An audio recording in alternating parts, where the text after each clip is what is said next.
documentário do cotidiano. Talvez seja essa a melhor tradução da arte do nosso convidado de hoje. Um artista rebuscado que, com riqueza de detalhes, retrata para o mundo o dia a dia do povo brasileiro. Uma obra que já foi exposta em países como França, Bélgica e Estados Unidos. Eu tenho o prazer de receber o artista plástico Sérgio Vidal. Sérgio, muito obrigado por ter vindo. Prazer enorme te receber aqui. Sua obra é muito linda, seus quadros são maravilhosos, assim, fiquei encantado quando vi pela primeira vez. E vamos mostrar então para quem está em casa um pouquinho da sua obra? Tá, pois não.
Você é filho de músicos, né? A tua primeira opção na arte era música ou não? A minha mãe era organista da igreja, era uma costureira na vida doméstica, na vida do seu dia a dia, e era costureira, mas era pianista, né? Organista da igreja, desenvolveu a música espontaneamente, vendo as pessoas tocarem, ela foi pesquisando. E o meu pai tocava bandolim no Cinema Mudo, lá em Curitiba, e veio para o Rio de Janeiro para se enturmar com o pessoal da música, mas parece que não deu muito certo, né? Naquela época era os feras, Jacó do Bandolim, essa turma, né? E ele conheceu um músico que era da área que trabalhava em obra durante o dia, à noite tocava, e ele se turmou com esse cidadão e começou a trabalhar também em obra e acabou se dedicando às obras, mais como pedreiro. E ele também, na igreja, através do contato com a minha mãe, se envolveu também, se converteu à igreja protestante e regiu o coral. Então, em casa tinha muita música. O tempo todo, né? Né? Mas eu fui orientado para estudar piano e tudo, comecei, mas eu gosto de música até hoje. Você toca ainda? Eu gosto de brincar com os instrumentos. Eu tenho alguns instrumentos, eu gosto de brincar, mas não tenho essa dedicação de um profissional, de um músico profissional, né? Mas gosto de brincar com os instrumentos, me faz bem, né? Gosto de compor, tenho algumas imersões nessa área.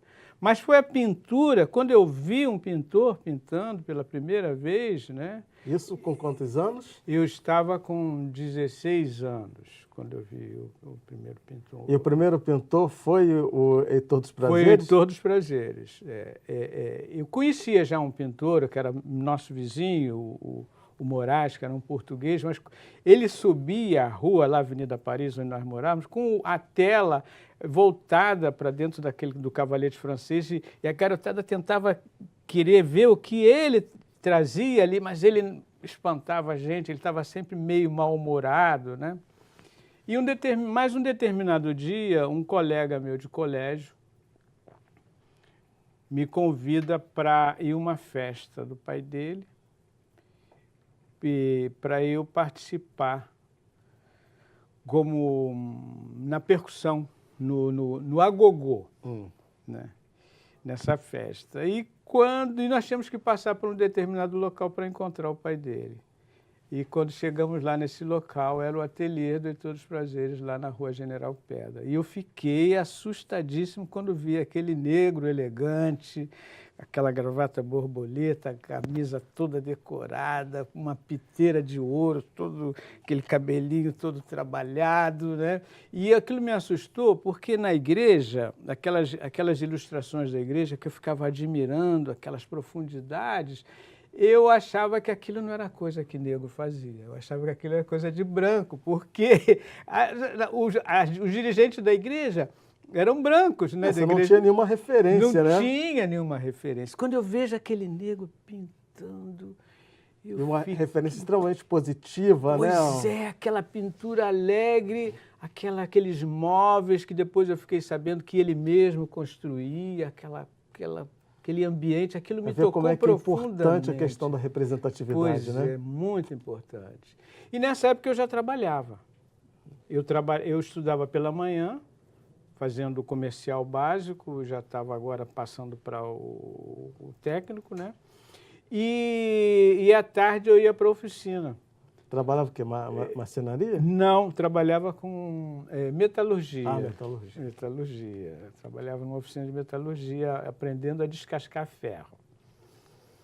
E logo em seguida, o dono da oficina, que era meu vizinho, que me levava e me trazia de motocicleta, numa sexta-feira, foi na segunda sexta-feira, depois desse encontro que eu tive na casa do Heitor dos Prazeres, no ateliê do Heitor dos Prazeres, ele disse assim, olha, tu vai para casa hoje sozinho, pega o bonde, a oficina era em Benfica, e nós morávamos em Bom Sucesso, você pega o bonde, solta lá direitinho, me explicou, leva o dinheiro, e esse dinheiro eu contribuía na bolsa, na mesa da família, né? Uhum. E então, quando cheguei na Praça das Nações, antes de atravessar, eu me viro e me sou atraído por uma loja que eu já conhecia, uma loja de um turco que vendia tudo, aqueles bazares que vende tudo. E sou atraído para o meio daquela vitrine onde tinha um livro, um caderno de desenho, uma aquarela daquelas escolares, um pincel, e estava escrito no livro, Iniciação ao Desenho e à Pintura. Aquilo me atraiu profundamente, eu me lembrei do Heitor dos Prazeres, do ateliê, porque eu tinha chegado em casa com a ideia, eu sei fazer isso, eu sei pintar. Completamente intuitivo. Alguma coisa me dizia assim, eu sei pintar quadros, eu sei desenhar. Eu não sabia que sabia, mas alguma coisa me dizia. Nunca tinha feito, mas você sentia isso. E quando eu estou olhando para aquilo, o turco chega na porta da loja e diz assim, compra que isso vai fazer muito bem para você. Aí eu fiquei assim, mas eu não podia pegar o dinheiro e comprar. O valor não dava, né? Até daria, mas eu chegaria com o dinheiro já estava comprometido, né? Mas eu comprei o caderno de desenho e a aquarela, que não desequilibrava, que era a minha cota, digamos, da minha bala, da minha parte, né? E a minha mãe riu a beça quando eu comprei coisa. Tá, não fala nada com teu pai, não. Teu pai vai achar que tu está se metendo com arte e tal. E não era uma coisa bem vista. Porque o sonho era que eu fosse um profissional, né, equilibrado, um membro da igreja, aquele cidadão, né, e tal, talvez até um pastor, sei lá, uma coisa assim, né? Mas vindo aqui para o teu trabalho, a gente vê que o teu trabalho tem uma referência, né, do trabalho do Heitor dos Prazeres, mas o seu trabalho ele é mais rebuscado. Pelo menos eu acho isso. Acho que seus traços é um trabalho que é mais rebuscado.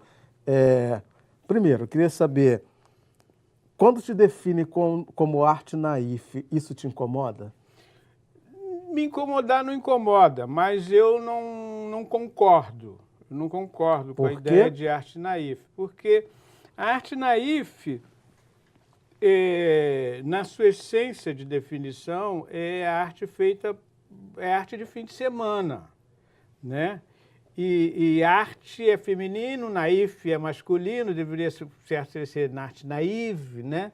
Mas esse detalhe à parte, eu não sou pintor de fim de semana. Depois que a pintura, que eu fui absorvido pela pintura, eu pinto todo dia e a pintura Mas o naif tem uma relação também com o que é primitivo, né?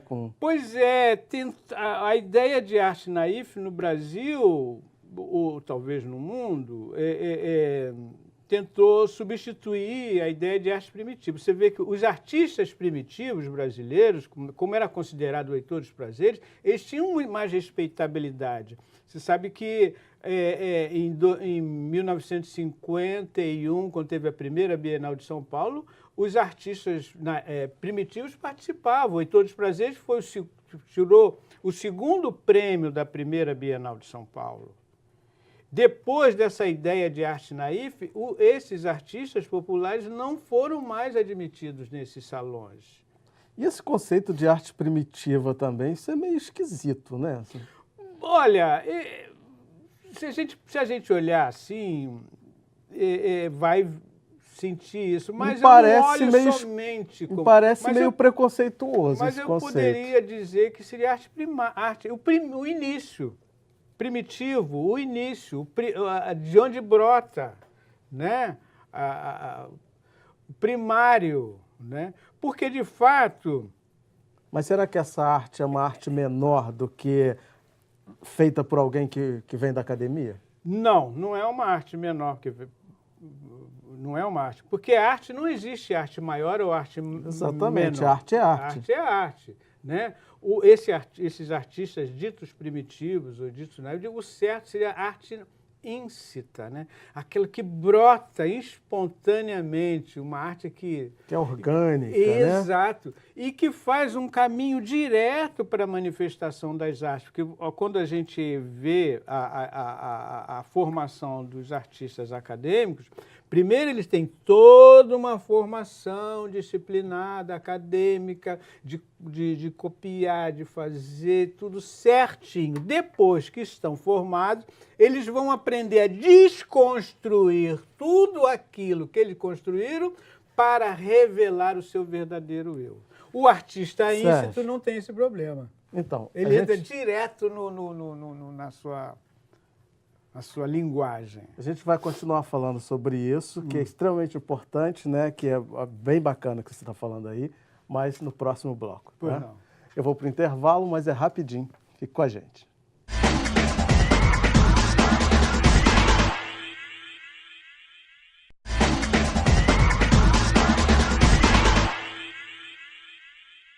Hoje eu estou conversando com o artista plástico Sérgio Vidal. Sérgio, no bloco anterior você estava me dizendo, né, de como se dá o processo do artista da academia, né? Ele aprende um monte de coisa para depois desconstruir aquilo para buscar dentro de si, né, a sua essência, a sua arte.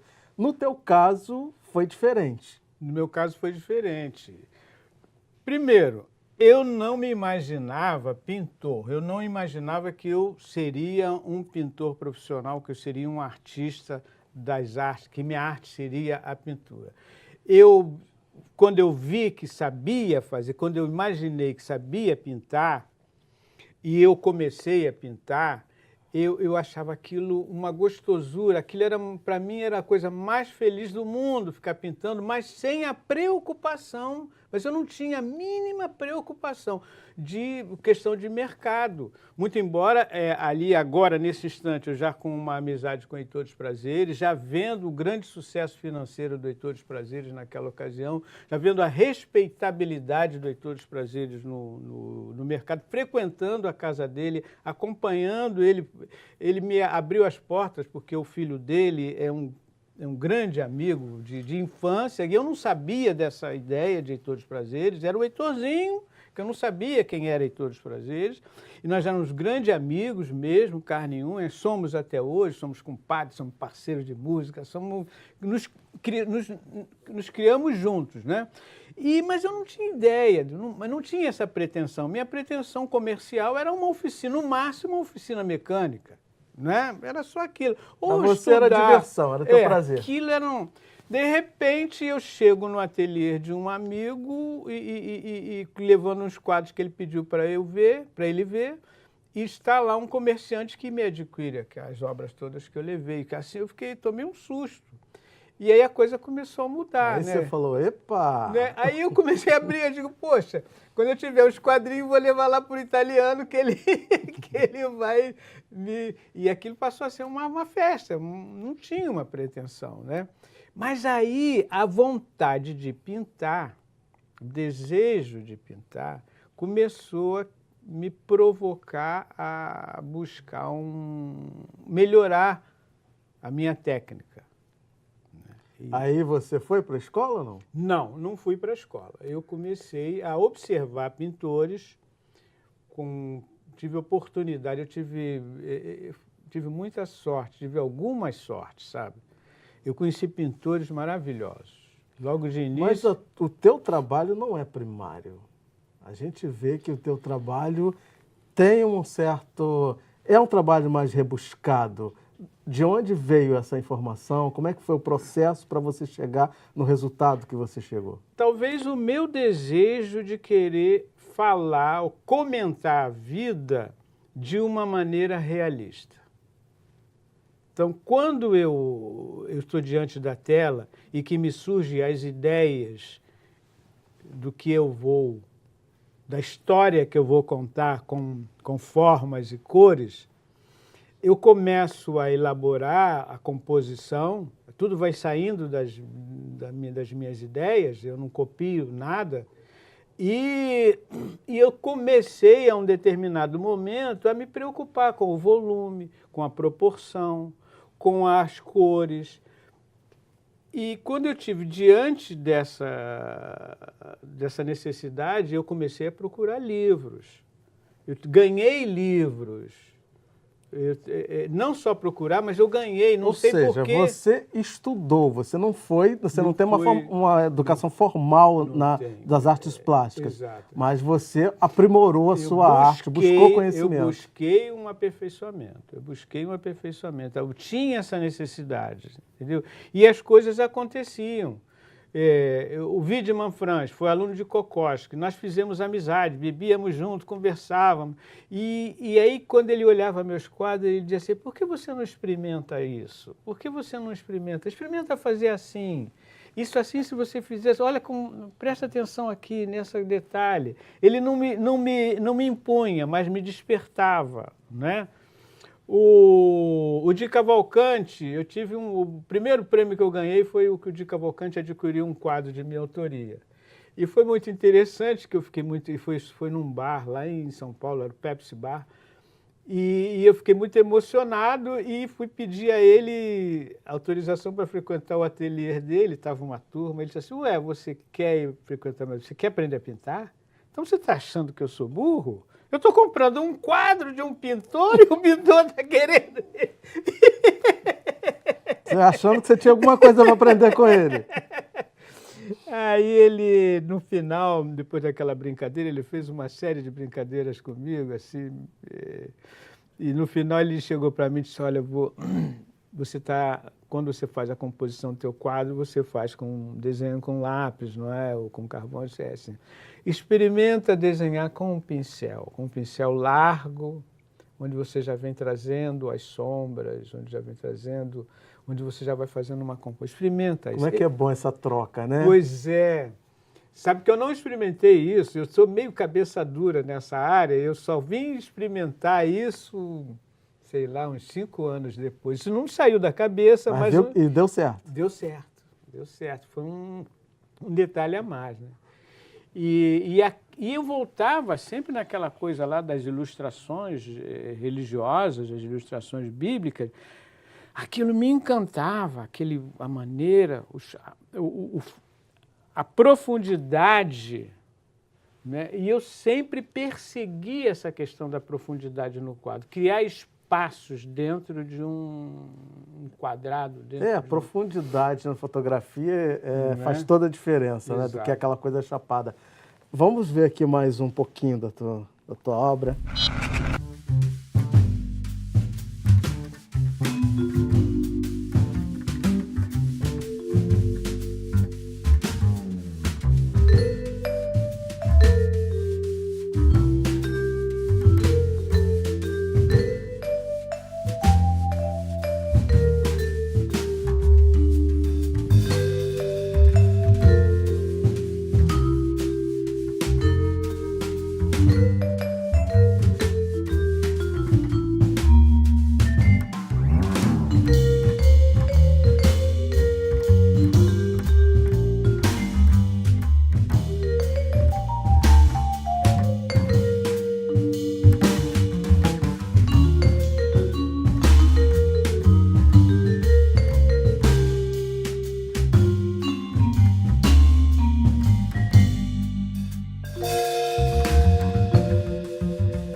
Você traz para a luz, para o protagonismo, pessoas comuns, né? Gente do povo, o dia a dia.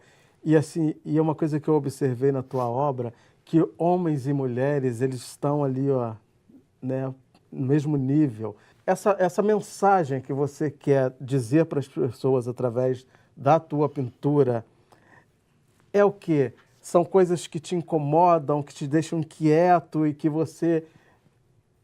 que o meio de você falar sobre isso é através da tua pintura?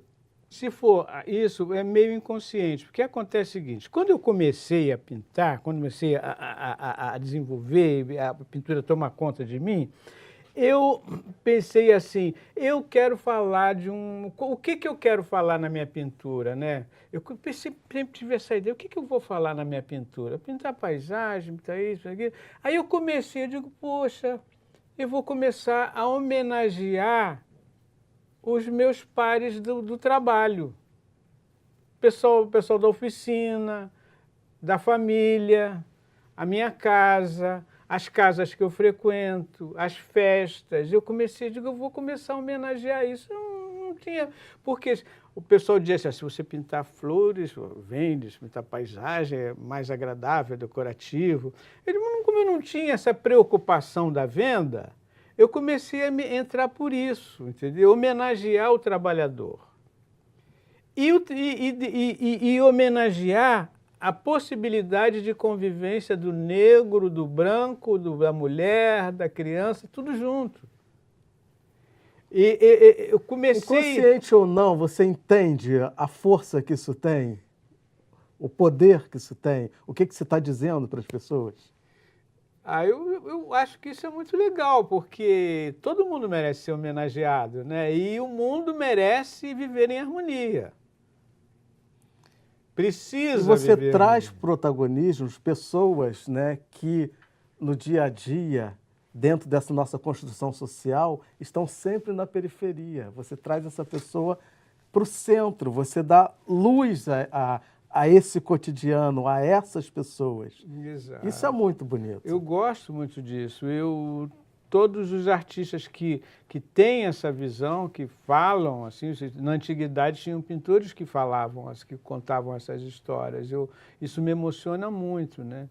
E hoje mesmo eu estou analisando as profissões atuais, né?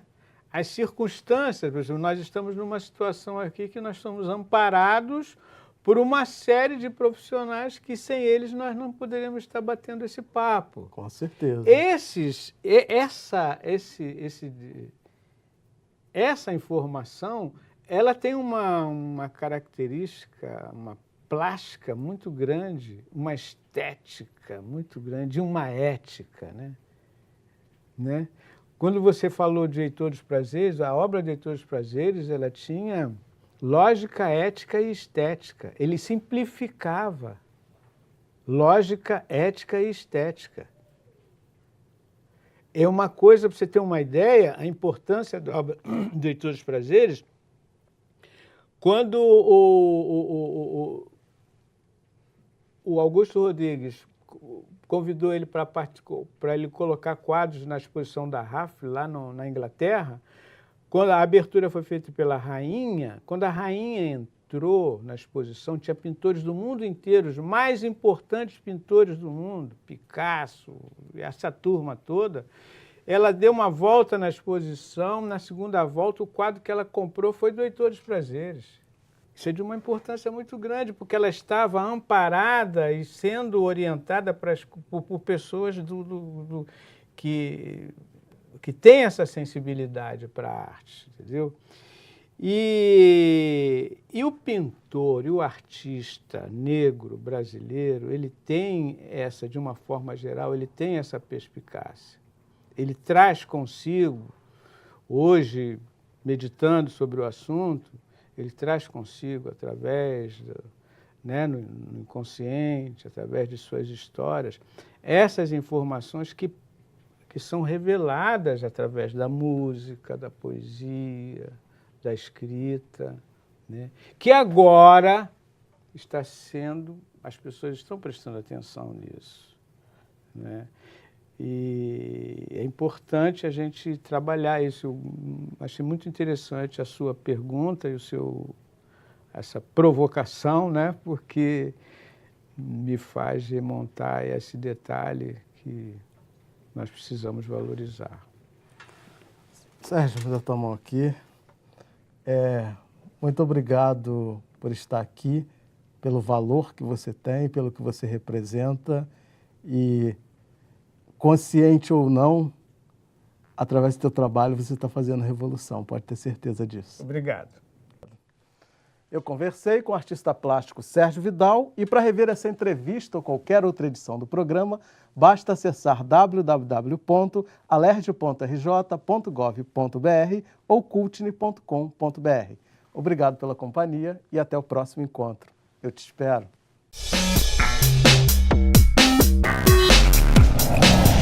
Cultne é empoderamento da comunidade negra.